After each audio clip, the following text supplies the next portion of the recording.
Okay, let's just see. Like, I couldn't think of any opening theme. Like, it wouldn't be weird, but a lot of headlines being made. They appear to have finally solved the Jack the Ripper case. This is like the ultimate cold case, first thing, and really the birth of police forensics, forensic, investigation into this case, because it's just first really big time serial killer on the record, and they appear to have finally nailed it. And the particulars, this guy had some guy had bought a shawl off of eBay, I guess, or some auction that was reported to have been found at the scene of the it was the fourth of the killings, Catherine Eddowes, and there were tested it. There, her blood was on there, but also blood of a second subject, and this nailed down to be through various things they managed to nail it to this guy, Aaron Kosminski, who was a suspect at the time. But it's like they couldn't really nail anything. It was all over the place. And again, this forensics was at infancy. This is almost the gestation point of forensic investigations and crime scene stuff investigation. But and there was a BBC documentary in 2019.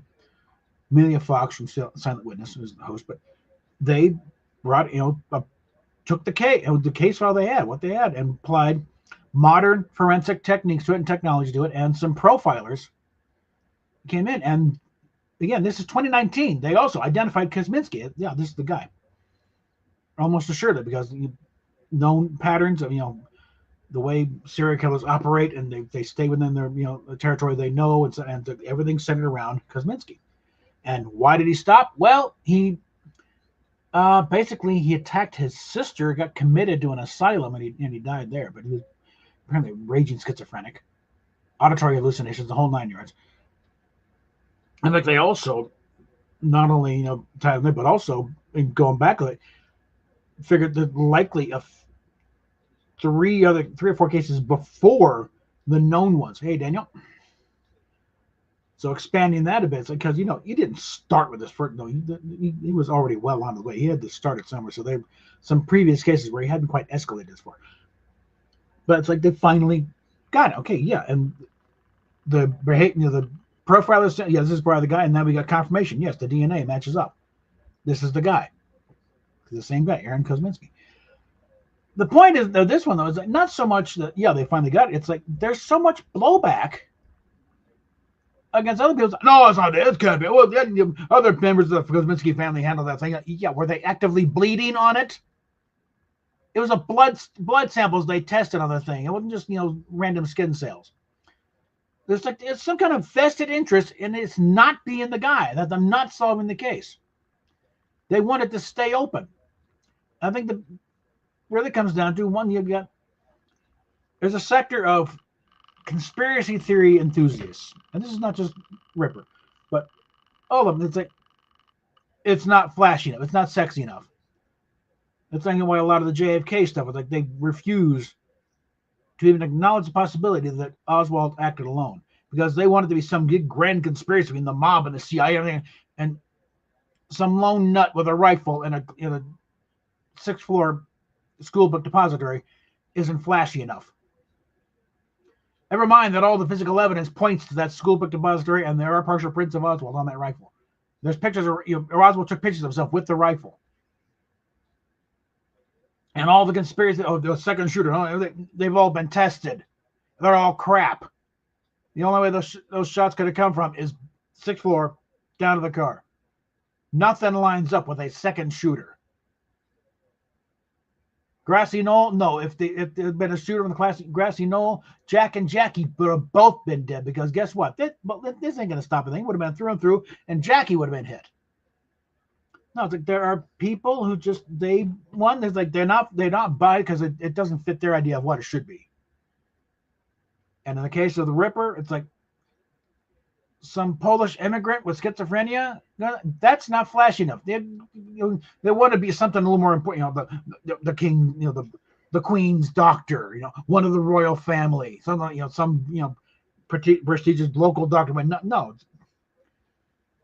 but that's it. Yeah, sometimes that's it. But also, there's a large contingent that have made their living off of peddling various conspiracy theories, written books about how this can't be. There's got to be this guy over here, and this because of this there, and bringing all kinds of harebrained theories. And the case being solved kind of cuts off the gravy train.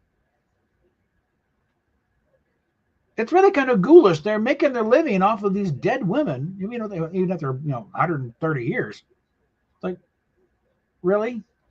How about this is a bit of closure because we got descendants of these gals, and they really would like to have some kind of closure on this little open chapter, even if it's 100 some years old.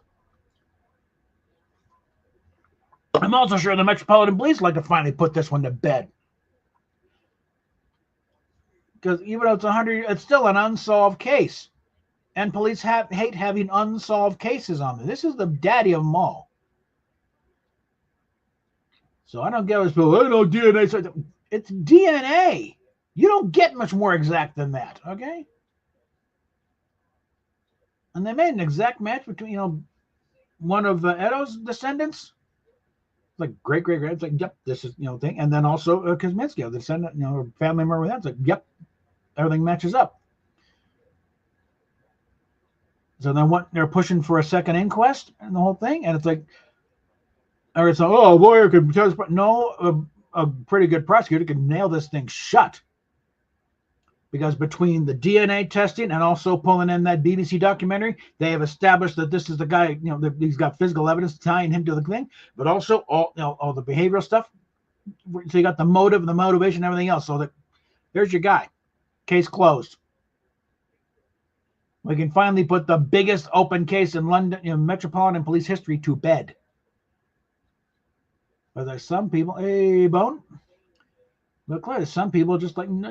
But what are we gonna? Where's my next book gonna be? I was writing another book on Jack the Ripper and how it could be, the Prince something, Prince Edward's going on Bender. No, sorry, you're gonna have to find something else to write about. Sorry, truth sucks, don't it? Well, that's about all I like.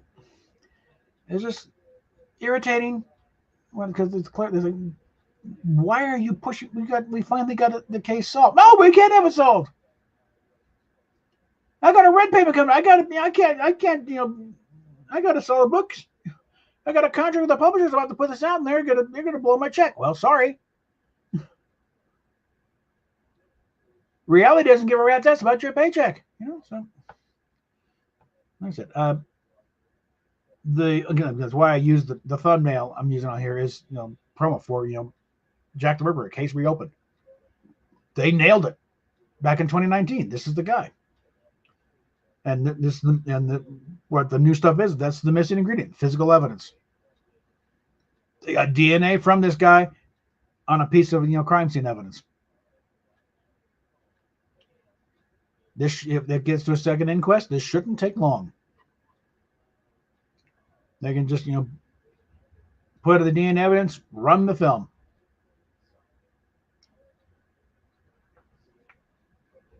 And Amelia Fox is better than any episode of Silent Witness. It's like, yep, there we go. We solved one for real. So with that, we'll talk at you later.